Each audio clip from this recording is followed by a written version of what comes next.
If Netflix has a type with its best catalog entries, it's the luxury meets a cold, looming dread kind of tale that surges toward the top 10. Between Ripley, The Perfect Couple, and now The Woman in Cabin 10, the streaming giant has doubled down on its expensive-looking thrillers about beautiful people in places we'll never afford to visit, behaving very badly. The Keira Knightley-led mystery, alongside Guy Pearce and Hannah Waddingham, based on Ruth Ware's novel of the same name, is the newest film on the streaming giant that's part psychological puzzle, part yacht-core nightmare. While the premise feels like something out of Gaslight or Rear Window, where someone witnesses something but no one believes them, The Woman in Cabin 10 fixates on that same slow-burning paranoia we love in a sleek package of mystery and intrigue. But as Simon Stone directs with the precision of someone who understands the genre, the film never manages to reinvent itself outside its usual familiarities. Sure, it keeps you glued with smart pacing and genuine moments of interest,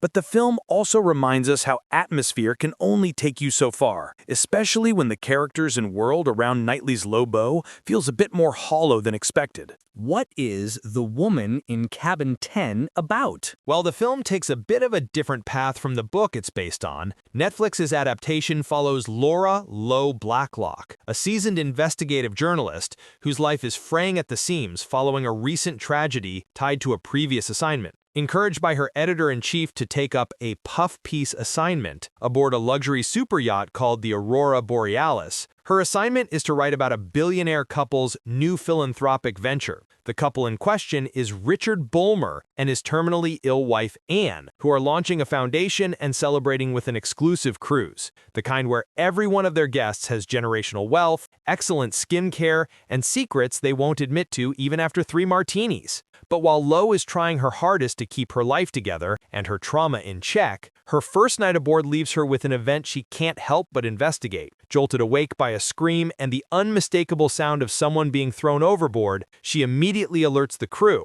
But weirdly enough, everyone aboard tells her she imagined it. The cabin next door is empty, even though she swears to have previously crossed paths with the mysterious woman. After it's confirmed that no passenger is missing, what follows is a slow-burning descent into paranoia and gaslighting, with the journalist desperately trying to prove she's not losing her mind. Filled with strong Hitchcock vibes, the tension is tight, self-contained, and full of suspects decked out in glittery cocktail attire, pretentious tattoos, and boring stories of their wealth. But while the film never quite hits Rear Window heights with its characters or story, it does scratch that same itch. The Woman in Cabin 10 is sleek, but plays it too safe. Stone, who co-wrote the script alongside Joe Shrapnel and Anna Waterhouse, keeps the story sharp and moves things along with confidence. One of the best things about The Woman in Cabin 10 is that the pacing is genuinely strong. It never drags or feels bloated, and definitely hits its first major "wait what" moment barely 20 minutes in. It's for those reasons that the film is an intriguing watch and keeps you on the edge of your seat. With its eerie sheen balancing luxury with menace, Stone clearly pays homage to 70s paranoia thrillers too, which makes the film stunning, even if it's predictable in some ways. But the problem with a thriller this polished and sleek is that sometimes that shiny gloss kills its bite. Though it's adapted from the best-selling novel, the script often leans a bit too much on atmosphere and less on depth. We know Lowe's trauma. We see her unraveling in some interactions and nightmares. But the wealthy guests and shady hosts around her are just sketches, not portraits that we get to know. Waddingham, David Morse, Kaya Scodelario, and Art Malik make up just some of the high-end passenger list, and yet their characters barely get a chance to really be fully formed. They exist to whisper about her attire, make her look crazy, and react to Lowe like Daniel Ing's character, who is somehow too easily annoyed by her for no real reason. Maybe this is how filthy rich people are, and that choice might serve as a theme, but it also robs The Woman in Cabin 10 of any emotional complexity. Lowe's isolation is a big part of the story, especially in how she avoids reconnecting with her ex, Ben, who is also aboard the yacht. But when everyone is a bit of a character to exist only for her, the gaslighting feels more mechanical than manipulative and intentional. There's no actual build-up for clues and wondering who's lying, when most of the yacht's guests are just names and faces that react without cause.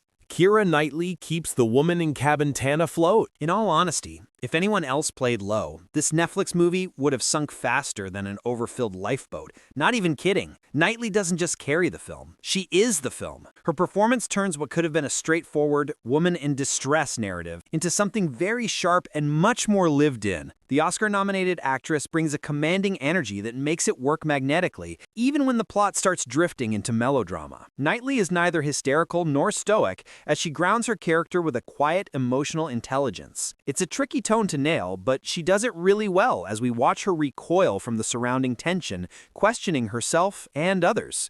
Pierce as Richard is reliably excellent, though the script frustratingly keeps him at arm's length. We're told he's powerful, maybe even dangerous, but rarely shown what he's capable of. It's another case of telling, not showing through interactions, which works against so much of who he ends up being. Waddingham is a highlight in her brief moments as the haughty Heidi, dripping with upper-crust disdain, but even she feels underutilized in the film. We're told she's rich, often drunk, as we see her pass out in a tub, and is highly critical of Lowe's style. The others, like Ings, Malik, Scoldelario, Morrissey, and even Ajala, try to stand out, but there is never enough material to work with. Somewhere in another script at Netflix's studios, there's no doubt a version of The Woman in Cabin 10 where these supporting roles truly stand out instead of being idle. While the film leans fully into its mood with Lowe feeling isolated, frantic, surrounded by people too rich to be touched by consequence, it still works pretty well. Smart, stylish, and suspenseful, The Woman in Cabin 10 works in large part because of Knightley's performance. With a predictable plot, it's not at all a genre revolution, but it's still pretty solid. The final act is tightly executed and surprisingly satisfying without ever cheating the audience or leaving threads dangling around. There's definite comfort in a thriller like this that knows exactly what it is as a classy, atmospheric, slightly shallow mystery that looks gorgeous and ends cleanly, even if it makes you rethink that luxury cruise you want to take. The Woman in Cabin 10 comes to Netflix on October 10th.